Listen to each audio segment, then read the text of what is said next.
안녕하세요 여러분, 도쿄민식입니다. 중국에서 매우 적은 예산을 이용해서 딥시크를 개발한 탓에 빅테크의 투자에 대한 의구심이 몰려왔고, 이에 따라 나스닥은 상당히 큰 갭을 만들면서 3%의 하락, 그리고 S&P 500은 무려 1.46% 하락하였는데요. 보시다시피 제가 메모 짚는 상으로 1월 18일 공유드린 새로운 기업은 이미 악재가 전부 다 선반영되는 과정에서 주가가 고점 대비 50%나 하락했다는 것을 확인했기에 전혀 피해는 없었고요. 지금까지 AI를 위해서 아낌없이 비용을 부담해온 빅테크와 그것으로부터 엄청나게 수혜를 입어온 엔비디아와 반도체 섹터는 큰 폭으로 하락을 한 것입니다. 그럼 조금 더 구체적으로 얼마나 딥시크가 대단했기에 이 정도의 여파를 불러일으킨 것인지를 알아봐야겠는데요. 딥시크에는 여기 보이는 것처럼 V3라던가 V2.5 그리고 R1 등 여러가지 버전들이 있는데, 딥시크 V3를 기준으로 바라봤을 때 가격적으로나 퍼포먼스 측면에서는 가장 효율적인 평가를 받는 것으로 밝혀졌습니다. 그럼 일단 가장 중요하게 생각되는 성능을 비교해서 한번 보도록 하겠는데요. 여기 파란 색깔 B금은 딥시크 R1이고요. 회색은 경쟁사인 오픈AI인데, 잘 보시면은 정말 아이러니하게도 딥시크의 모델들이 회색인 오픈AI보다 무려 3개의 분야에서 더 우위를 차지하는 것으로 밝혀진 것입니다. 그럼 이제는 딥시크 코더 V2를 챗GPT 털구나 그 외 AI 소프트웨어도 비교를 해보겠는데요. 이번에는 딥시크 코더 V2가 대부분의 분야에서 또 우위를 점하는 것을 볼 수 있습니다. 지금 딥시크가 매우 큰 파장을 일으키는 이유는 딥시크가 보여주는 퍼포먼스가 상당히 적은 비용만을 가지고 이러한 퍼포먼스를 냈다는 것으로, 만약 이게 맞다면은 지금까지 빅테크는 엄청난 비용을 들여서 엔비디아의 GPU를 사지게 한 것인데, 이제 더 이상 그럴 필요가 없었다는 것을 의미하는 것이기 때문입니다. 그럼 얼마나 딥시크가 비용적으로 저렴했는지를 한번 보고자 하는데요. 여기 보시면은 딥시크의 다양한 모델들이 있고요. 이 모델에서 필요로 되는 GPU 또한 있다는 것을 볼 수 있는데, 보시면 대부분이 H100부터 RTX 3090, A100, 그리고 RTX 3060 등 구형 GPU들이 있다는 것을 볼 수 있고요. 4-bit 퀀터자이션을 사용하는 경우 더 적은 VRAM GPU의 수용으로도 족할 것이다 라고 적혀있는 것을 볼 수가 있습니다. 그럼 이런 흐름 속에서 월스트리트에 있는 전문가들의 견해를 한번 엿보고자 하는데요. 이해하기 쉬우시도록 제가 번역까지 해서 갖고 왔습니다. 우선 차로 차난나인 수석투자 전략가의 경우는 엔비디아가 선두주자로서 강력한 입지를 갖고 있지만 AI의 지배력을 혼자 다 갖고 갈 것이라고 당연시할 수 없게 되었고요. 지금 딥시크가 큰 위협이 되지 않을 수는 있지만 미래 경쟁자들이 더 빨리 발전하여 이제는 경쟁 구도로 갈 수 있다고 평가를 하였고요. IG 아시아의 마켓 애널리스트인 중롱이업의 경우는 중국의 새로운 AI 모델인 딥시크 개발이 발표되면서 미국 대형 기술 회사들은 약간 망설여하는 것을 보여주기 시작했고, 일단 초기 평가에 따르면 저렴한 칩을 이용한 비용 효율적인 AI 모델로 딥시크가 평가되고 있다고 밝혔습니다. 그리고 무엇보다도 특정 기간 동안은 성장주보다는 가치주를 선호할 수 있게 되었다고 하니 잘 지켜봐야겠고요. 딥시크는 비용이 덜 드는 강력한 AI 모델이 개발될 수 있다는 예시로 AI 공급망에 대한 막대한 투자 사례를 잠재적으로 방해할 수 있다고도 하였습니다. 이번에는 에이션 에퀴티 포트폴리오 스페셜리스트인 켄 웡의 의견으로 딥시크가 비용을 10분의 1에 준하는 상당한 금액을 절약할 수 있다고 평가하였고요. 싱가포르에서 주둔하고 있는 담당자의 경우는 엔비디아와 같은 회사들이 거래하는 프리미엄은 AI의 야망을 실현시키기 위해서 많은 칩 용량이 필요하다는 강한 믿음에 기반하고 있는데, 딥시크가 나오면서 신발끈 예산으로 라지 랭귀지 모델을 만들 수 있다면 미국 회사들의 밸류에이션을 제고하게 만들 수 있다고까지 의견을 내었습니다. 이처럼 월가에서는 지금 딥시크가 불러온 불확실성을 매우 유심히 바라보고 있는 듯 합니다.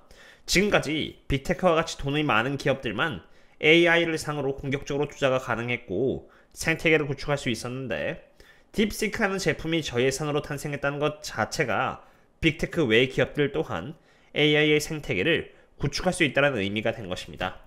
AI 전체 스토리에 있어서는 나쁠 것은 없지만, 여기서 문제가 되는 것은 지금까지 엔비디아가 AI를 독점한다는 의미에서 가장 큰 수혜주였고, 저예산으로 AI를 개발했다는 것 자체가 엔비디아의 독점 체계의 관점을 사람들로부터 깨뜨릴 수 있는 하나의 예시가 되었기 때문에 주식시장은 매우 크게 하락한 것입니다.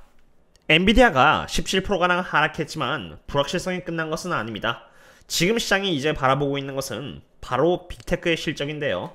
특히나 수요일로 빅테크가 실적을 발표할 때 CapEx, 즉 예산에 대한 전망 또한 발표를 합니다.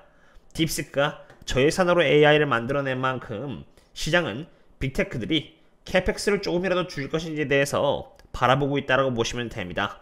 예를 들어서 메타의 경우는 딥시크라는 이슈가 터지기 며칠 전에 이미 여기 이렇게 65빌리언 달러, 약 70조 원 되는 돈을 AI를 위해서 사용하겠다라고 발표한 것인데, 실적 발표하고 가이던스를 발표할 때 여기 65빌리언 달러라는 수치가 조금이라도 하향 조정이 된다면은 이것은 엔비디아의 물량을 취소한다는 것을 의미하는 것이기 때문에 이 자체가 엔비디아에게는 매우 큰 악재로 작용할 것이라고 봅니다.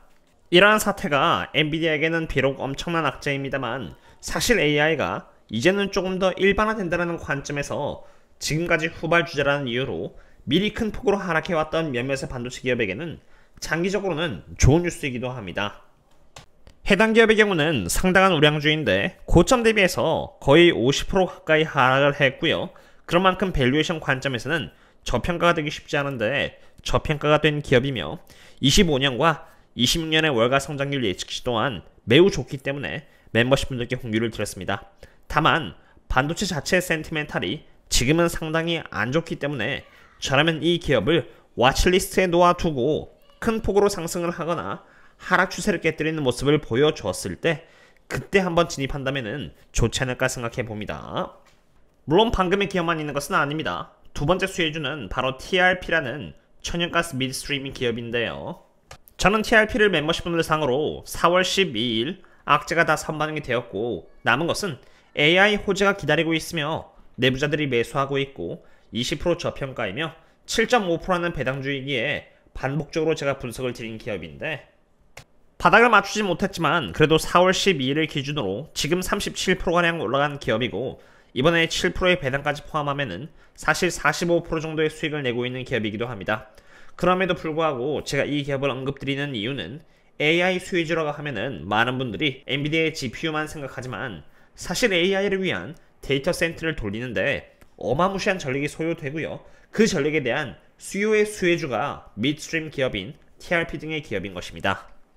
실제로 TRP의 CEO가 나와서 AI에 대한 수요는 파워 디맨드를 높이고 파워 디맨드는 천연가스에 대한 수요를 의미하는 것이기 때문에 앞으로 상당히 좋은 전망이 기대된다고 밝힌 것인데요. TRP 입장에서는 엔비디아가 독점을 하든 말든 AI가 이제는 빅테크만을 위한 것이 아니라 일반화가 되면 될수록 더 많은 전력 수요가 일어날 것이기 때문에 장기적으로 수혜를 볼 수 있는 기업 중 하나인 것입니다.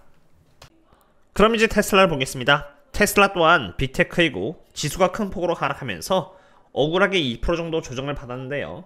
사실 테슬라는 한국 시간 기준으로는 1월 30일 아침에 실적 발표를 눈앞에 두고 있는지라 매수세가 그렇게 높다라고는 할 수 없습니다.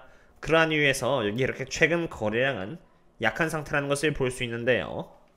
지난 영상에서도 말씀드렸듯이 일반적으로 실적을 앞두고 주가가 하락하면은 주가가 상승하고 반대로 주가가 상승을 해 있으면은 실적 발표 후에 하락한다는 상관관계를 갖고 있기도 하기에 지금 테슬라가 보여주고 있는 약간의 조정은 그렇게 썩 나쁘진 않습니다.